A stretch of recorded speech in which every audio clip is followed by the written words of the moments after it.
What's going on? Welcome back to the channel. So today we have a final review on MPC's 1970 Pontiac GTO Super Stocker, and I built this during the 2026 48 hour group build, and I gotta say, this is a pretty cool kit. I'm really impressed with this kit. There's not too many issues with this kit at all. I mean, there's a little couple things here and there were kind of fiddly, but not bad at all. I mean, this is a pretty fun kit. So if you're looking for a nice, quick, easy build or something that's kind of fun, you can take your own way, this kit is absolutely fantastic. So let's go ahead and show you the way I took mine. Since this was the part of the 48 hour group build, so there are some things that are not as good, but it still looks pretty decent for being a super stocker. Kit's flaws, there's not that many. The hood had a little bit of issues here and there. You might see there's a little fitment issue, but I didn't really care about that because, again, this is a dirt modified super stocker, so none of these cars' panels are correct anyway. And of course, you can put like dents and dings all over this body. I didn't want to do that because I wanted this one to get kind of clean. I want this one like is actually driven by a actual pro driver. So, but you can definitely put dings in this body and stuff, like dents and stuff, like they're bumping each other. But yeah, the hoods the fitment is not the greatest, but again, it just gives it character for the super stocker, dirt modified. That's pretty much about it. That's kind of fiddly on the outside. There's a little bit things inside a car that's a little fiddly, but we'll get to that here in a little bit. But yeah, so it's pretty cool. So none of the decals were from the kit. Only kit decals I used was the 400 cubic inch engine decal on the hood. That's pretty much about it. Everything else you see here, to the number, to our little sponsors, Goodyear, those are all like parts box like decal bins I had from other kits and stuff. I believe the 76 decal was actually from another MPC kit, which was the Pinto modified race car, so that what came from those kits. But other than that, all the other kits, all our sponsors are from like Specs decals. The Goodyear was from Gopher Racing, Goodyear decal sheet. So there's a bunch of decal sheets that this kit I kind of utilized to make my own race car, and it looks pretty cool. And that's the best part about these race cars. If you don't want to use the kit decals, you can just make your own race car, because these modifieds are just so unique, and you just make your own race car out of your parts bin decals. It's just pretty cool. So the color I chose, this is the navy blue from Tamiya. And then the roof is a two-tone. I did that in titanium gold from Tamiya. The navy blue is actually from a spray can. I just spray can it. It was kind of convenient, and I haven't used a spray can on a model car for color in a very, very long time, so that was kind of different for me. I kind of spread my thumb if you saw my other video. But the gold was actually in the lacquer base paints bottles, so I airbrushed that. And then of course we went over it with flat finish. There we go. Not 2K clear, flat finish, because I want this car to be flat, not glossy. That's actually from Duplicolor in the quarter ounce can. So I first started using that, and it actually worked out pretty good. It doled down pretty good. Not super flat where it's like flat. I mean, it has a little bit of a gloss. You can just kind of see it to it, so it looks pretty cool. But then it's flat, so works good. The wheels I did in pure white, again from Tamiya. Then those in a flat color, so that was pretty cool. Of course, we weathered the thing. So all the weathering job on this thing is from Ammo by Meg. It's their light dust, and we got soil here we use on the bottom of the airbrush. This is airbrush ready, so you just mix your airbrush and you just kind of spread it on there. The only thing that's aftermarket on the outside, it was not really aftermarket, but it's from the parts bin, is this piece of mesh, because a lot of these modifieds, they had no grills. Like this kit has no grill, but because the reason being is you want as much airflow going to the radiator and to cool down the engine, but they add that little piece of mesh or wire, wherever they are in real life, it just keeps from the big stuff flying into the radiator and puncturing the radiator. So I add that, it looks pretty cool. So that's just a piece of parts bin mesh that some kits, some kits come with that. So you just have quite a bit laying down.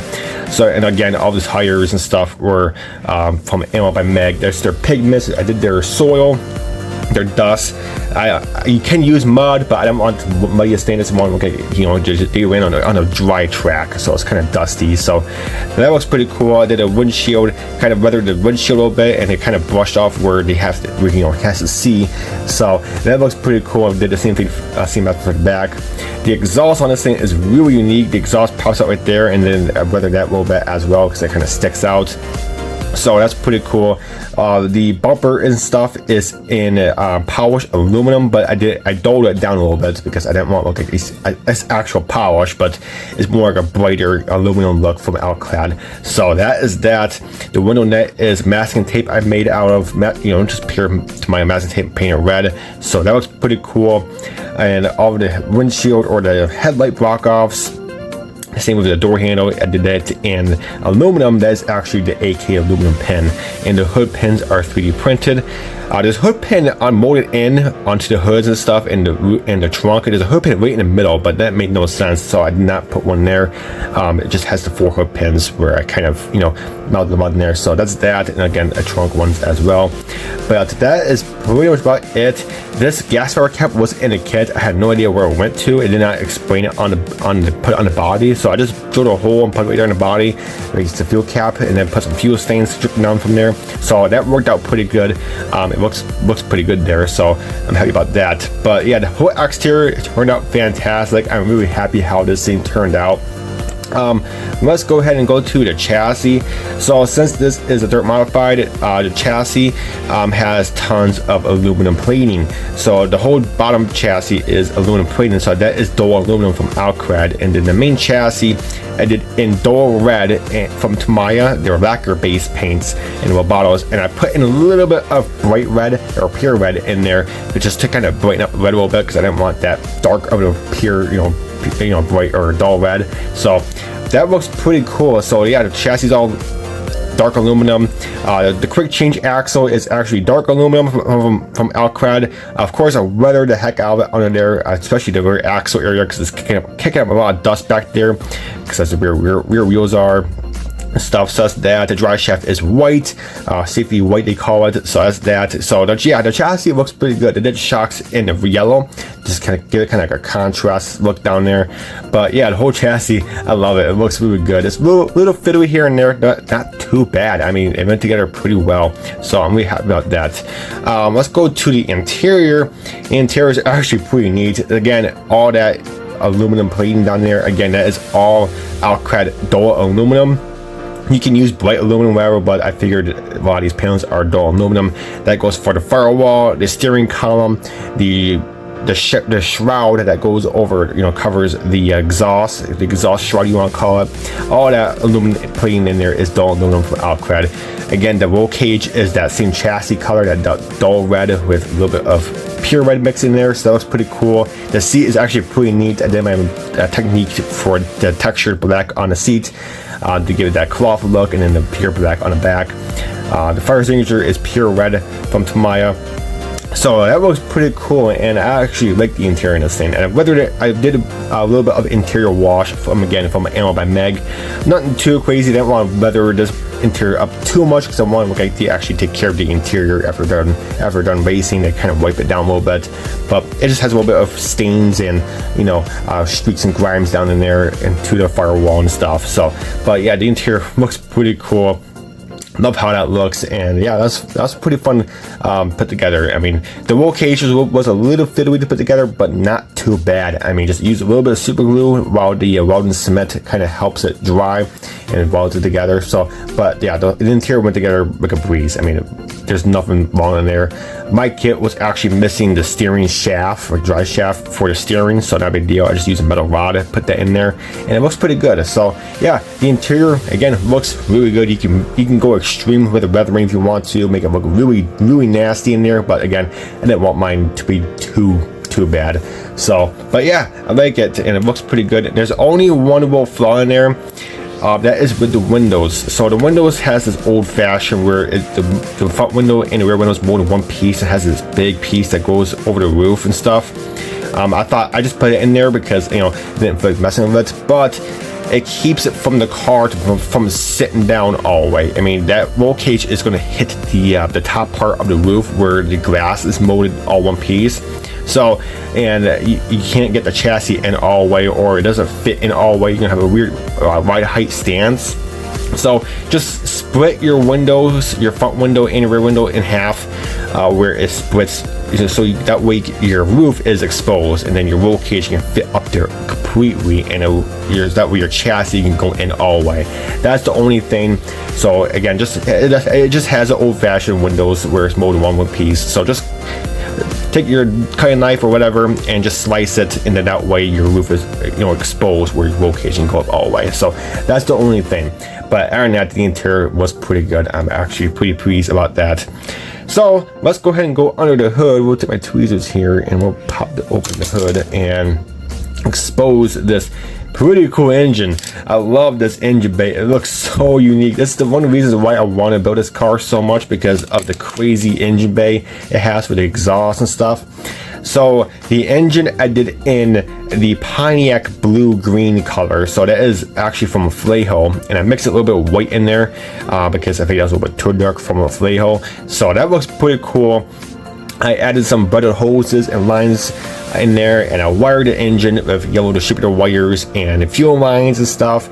This kit only comes with the top radiator hose from the kit, so but there is a water pump down there where it does accept a bottom radiator hose, so you just make your own radiator hose on for the bottom.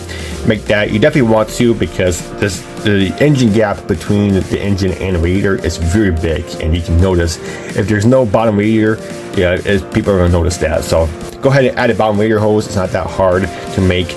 But yeah, the whole engine bay looks so cool. I'm actually pleased. The valve covers, I did repaint those in super chrome from AK. And the radiator I did in that is actually flat aluminum or dull aluminum, same as the roll cage or the interior panels and stuff. And of course, weathered it, made it dusty and dirty. I grinded the engine with by Meg, their engine grime, fuel stains, and fresh engine oil. So I got that all in the engine. So it looks pretty cool. The exhaust or the headers, I did those in pure white, but they're trim coated, and I put some kind of texture, dust on there, and it gives it that look like it's been swim coated. It looks really, really cool. So you look at it, it has that texture exhaust look. So it looks really cool. I'm actually really happy how that turned out. And of course, dull coated that, so it seals it all in. But yeah, the whole engine bay, it looks good. You can really go crazy to the wiring. I did wire the alternator as well. So, but I didn't wear it too much, but enough for me that I'm comfortable with, and it looks good, and it looks really good for under the hood and stuff. So, but you can definitely go extreme with wiring if you want to, but I think it looks good with what I did, and I'm pretty pleased. And yeah, that's another thing that's real fiddly is the exhaust. So the overhead exhaust, it's real fiddly, but not too big a deal. You just gotta hold some parts together and make sure you use some super glue and use some acetone to make sure it cures immediately, because yeah, so the exhaust is a little fiddly, but not too bad. You know, nothing that you can handle, and it slides right into the engine bay with no issue. Fits perfect in there. So I'm really happy how that turned out, and yeah, the whole engine bay, it looks really good. I'm really pleased on how that looks, and I love that exhaust look. I never seen that type of exhaust going over the engine and stuff. It just looks so unique. But other than that, guys, that's it for this video. I hope you enjoyed. Check out my full video of me doing this build in 48 hours. I'll leave a link down in the description box below to that video. Check it out. And again, this is definitely a doable build to do in 48 hours. It's awesome, and I enjoyed every single minute of it. But other than that, guys, that's it for this video. I hope you enjoyed. There are pictures of it in the photo booth at the end, and I will catch you guys next time.